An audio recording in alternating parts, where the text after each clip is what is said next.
Pilipinas, magandang araw po sa inyo, Luzon, Visayas at Mindanao. Sige, diretso na tayo sa ating talakayan.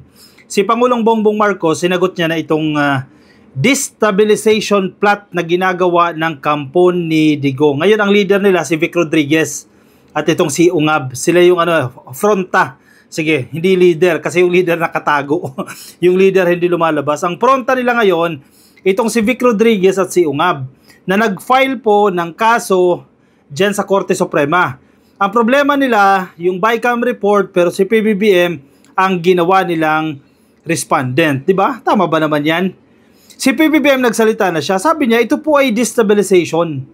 Aminado na si PBBM. Ito po, ang ginagawa nila, gustong pabagsakin itong gobyerno. Gusto nila, walang pera. Gusto nila, walang budget sa 2025. Gusto nila, yung batas na para magkaroon ng budget, i-destabilize pa nila. Bakit ayaw nyo na kumikilos ang gobyerno? Ayaw nyo na aasenso ang gobyerno? Yan ang ginagawa nila ngayon. Actually, nagsalita na si PBBM dyan sa destabilization plot na yan na ginagawa nitong kampo nila Digong. Noon pa man yan Yung maisog rally na yan, si Vic Rodriguez yan, di ba? Ka-coffee. Sige, hanapin ko lang ha. Itong sinasabi ni PBBM. Ito yung balita ng ABS-CBN. Sinabi na ni PBBM na destabilization talaga yung ginagawa nitong mga tao na ito. No? Walang magawa itong mga tao na ito Government shutdown? Question mark. Headline ng ABS-CBN yan. Marcos accuses petitioners versus 2025 budget of destabilization. Gusto magpabagsak ng gobyerno. Sino yan? Ilan lang sa mga nag-file ng petition dyan, si Vic Rodriguez na dating kasama ni PBBM na nag-trader na sa kanya ngayon. At itong si Ungab, yung congressman dyan sa Davao. Yan yung mga petitioners dyan. O yan nagdi-destabilize kayo ha. Gusto nyo ibagsak yung gobyerno, yan, nakatikim kayo. Gusto nyo na sagot? Ito ang sagot ng presidente. President Ferdinand Marcos Jr. on Thursday said, those who filed a petition against the 2025 budget law were seeking the shutdown of government to fulfill their destabilization agenda. See? Kaya pala confident sila, sabi nila mapapalitan na si PBBM. Sabi nila mauuna pa raw kay Sara bago ma-impeach. Ayun naman pala ang gusto. Sa ang presidente na mismo ang nagsasabi. Gusto nila i-shutdown itong gobyerno. Ibig sabihin, hindi na mag-operate ang gobyerno. Once na hindi na nag-ooperate ang gobyerno ng maayos, magagawa na nila yung kanilang destabilization agenda. Selfish itong mga to. Gusto lang makakuha ng kapangyarihan, walang pakialam kung anong mangyayari sa kanilang mga kababayan. Yan mismo ka-coffee, yung revelasyon ni PBBM. Wag nyo nang i-sugarcoat yan. Wag na kayong magtago sa kung ano pang mga petisyon na yan. Malinaw naman yung inyong hangarin. I-destabilize ang gobyerno dahil may sarili kayong agenda. Pinatulan na kayo. Naghahanap kayo ng comment, ayan na, kinomenta na kayo ng presidente. Masaya na kayo. Nakatanggap kayo ng comment mula sa presidente. Yan si Vic Rodriguez, nagpapapansin niya kay PBBM. Ayan, nakatanggap ka na. Pinatulan ka na. Hindi ka nga lang pinangalanan. Sana tumaas ka na sa survey. Diba? Kasi bagsak sa survey. 26, pang 26 siya. 24 to 26 itong si Vic Rodriguez. So, ito, pinatulan ka na. Kaso hindi ka pinangalanan. Sayang, Kung pinangalanan sana, mas sisikat pa sana, papasok sa Magic 12 sa survey. Ang problema, hindi. We shut down everything. Sabi ni PBBM. We shut down everything. I guess that's what they want. They want the government to cease working at matuloy ang destabilization na kanilang ginagawa. Prangkahan na yan. Yan ba gusto nyo? I-shut down ng government? Sige, sabi ni PBBM. I-shut down natin yan. I guess that's what they want. Yan ang gusto nila. They want the government to cease working. Huminto sa pagtatrabaho, huminto sa pagfa-function ng gobyerno. At para magawa na nila yung gusto nilang destabilization. Yan pala yung sinasabi nila na mauuna pa si PBBM Kasi gustong-gusto talaga nila mapatalsik si PBBM. Kasi sino makikinabang was na mapatalsik nila? Di si Inday Sara Lustay Duterte, siya na ang uupo dyan. Siya na ang presidente, di masaya na itong mga to. Gagawin na nila, waldasin ang confidential funds. Billions of pesos yan. Waldasin yan, ibigay lahat yan kay Mary Grace Piatos. Nahuhuli kayo sa mga motibo ninyo. His former executive secretary and campaign spokesperson Vic Rodriguez and Davao Representative Isidro Ungab this week asked the Supreme Court to nullify the 2025 General Appropriations Act. Oh, yung balita na yung nagpangalan sa inyo, pero si PBBM hindi kayo pinangalanan, pero kayo yung pinapatungkulan. Yan yung nag-file sa Korte Suprema. Ideklara daw na unconstitutional yung GAA. Uy, wala naman bakante doon sa GAA. Ang pinupuna nila yung BICAM report. Sabi nila BICAM report, pero yung pinapalabas nila GAA, yung may mga bakante. Paano mo i-deklara na unconstitutional yung BICAM report? Hindi naman batas yan. Ang i-challenge mo lang ng constitutionality o pagiging pagsunod sa ligang batas ay ang batas. Hindi yung mga BICAM report o committee report.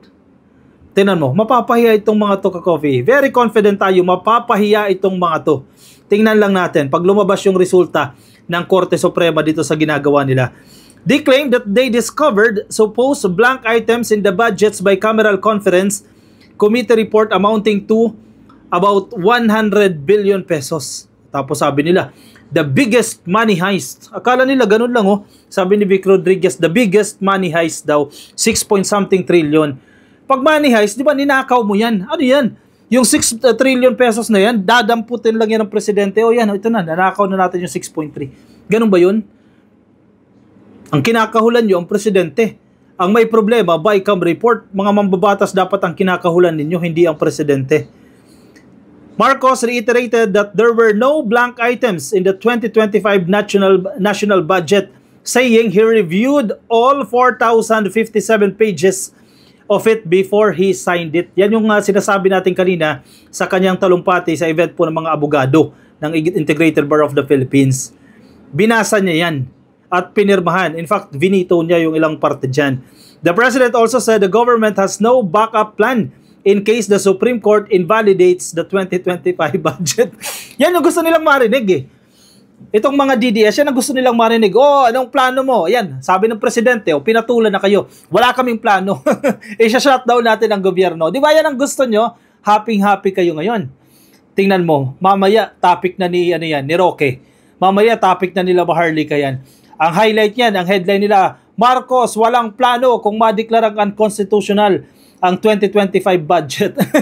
Yan ang i-highlight nila. Hindi nila alam na inaasar sila. Hindi nila alam na pinapatulan sila, na sabihan sila i-shutdown ang gobyerno. Total, yan naman ang gusto nyo. Sige kayo kumilos Pag na-shutdown ang gobyerno kayo yung magbigay sa mga pangangailangan ng mga kababayan nating Pilipino once na ma-shutdown ang gobyerno. Dahil yan naman ang gusto nyo. Mga makasarili kayo dyan.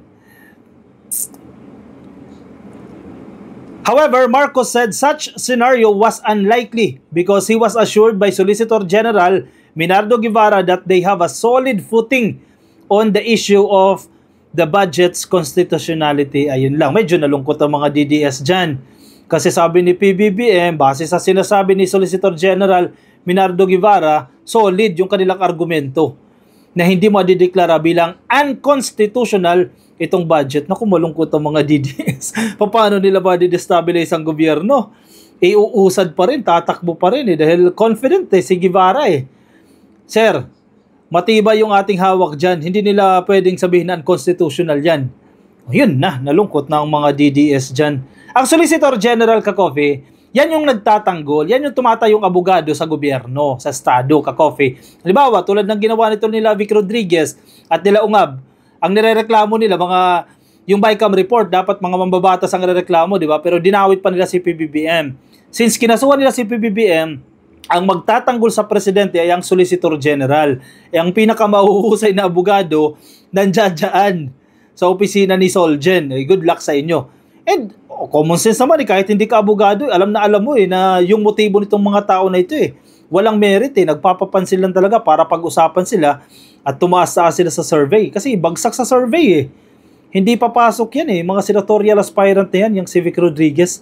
Marcos was in Cebu also to inaugurate the 2.6-kilometer alternate runway of the Mactan Cebu International Airport. Malungkot ang mga beshi mo.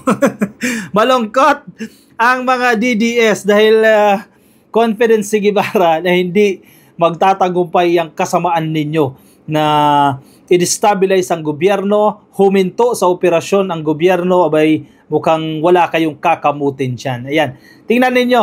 Mapapahiya kayo once na magsalita na ang Korte Suprema. Mabilis lang yan, ka-coffee. In a matter of month, lalabas na agad yan. Kasi ang next step dyan, dahil nag-file na yan, syempre hihingian ng mga argumento ng komento itong mga nirereklamo. In this case, ang Solgen at ang mga abogado ng BICAM, yung mga miyembro ng BICAM, kung sino man po yung mga respondents batay doon sa kanilang reklamo. And then mabilis lang yan, magdidesisyon ng Korte Suprema dyan. Worst case scenario, hindi naman magsha-shutdown ng gobyerno. Kasi reenacted budget ang mangyayari niyan. E di masaya ang mga DDS na naman, nabuhayan na naman ang loob. Kasi sa reenacted budget, may 2 billion sila. Si Sara Lostay. O may 2 billion sila. Eh ngayon, 700 million lang eh. Kaya nga gustong-gusto nila eh. Ibalik sa 2024 yung budget eh, para may pera sila. Eh good luck kung mangyayari yan. Isang malaking good luck po talaga sa inyo. O siya, sige. Baka may gusto kayong sabihin, may mga komento kayo, may mga reaction kayo, ilagay dyan sa ating comment section para nababasa rin po yan ng iba natin mga ka-coffee. Mga nasa Facebook po, baka hindi pa po kayo naka-like and follow, pasuyo na lang ka-coffee, like and follow. Mga nasa YouTube, please click lang po na subscribe at hit nyo na din yung notification icon para updated din kayo sa ating mga bagong upload. Ako'y magpapaalam pansamantala. Maraming salamat po. Kita-kita tayo sa ating susunod na videos. Paalam po sa inyo. Bye-bye.